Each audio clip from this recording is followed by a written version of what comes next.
Cette étude sur le rembourré montre que les retraités sont les principaux acheteurs de produits en cuir et 37% de leurs achats correspondent à des produits revêtus cuir. Ces retraités, en fin de compte, poursuivent leur logique d'achat puisque c'est eux qui avaient fait la richesse de ce fameux marché du salon cuir poussé par les spécialistes salon. Donc ils ne changent pas leur code et ils restent avec cet intérêt pour un canapé ou un fauteuil revêtu cuir. Si l'on regarde les CSP+, on se rend compte que les CSP+, sont aussi des consommateurs qui aiment le cuir, mais dans une configuration différente, puisqu'ils sont plus orientés sur des canapés cuir d'angle. Ils vont être sur des canapés cuir qui vont être un peu plus contemporains, et donc ils ont changé la typologie de produits en termes de forme et de design. Enfin, quand on regarde le type de produit acheté par les CSP-,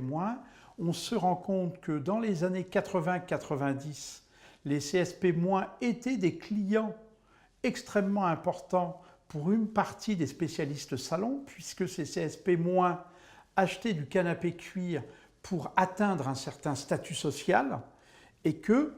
de nos jours, avec leurs problèmes d'arbitrage budgétaire, eh bien, ils vont plutôt vers une offre de simili-cuir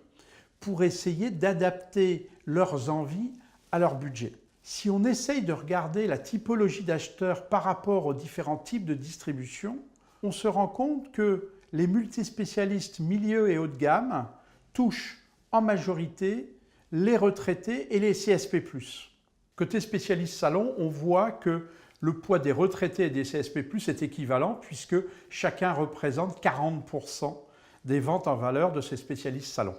Quand on regarde pour les pure players adressent majoritairement leurs ventes vis-à-vis des CSP-, et c'est un enjeu énorme pour la grande distribution puisque les pure players sont en train de prendre des parts de marché vis-à-vis des CSP- sur la grande distribution. À l'heure actuelle, pour la grande distribution, il n'y a plus de profil type et donc la grande distribution va piocher dans toutes les catégories de population et du coup on peut s'interroger sur les difficultés à venir de cette grande distribution qui augmente son pavé salon, la surface affectée au salon et qui veut communiquer à tout type de clientèle, des CSP- au CSP+, aux retraités, avec une offre extrêmement large, que ce soit du fixe ou du convertible.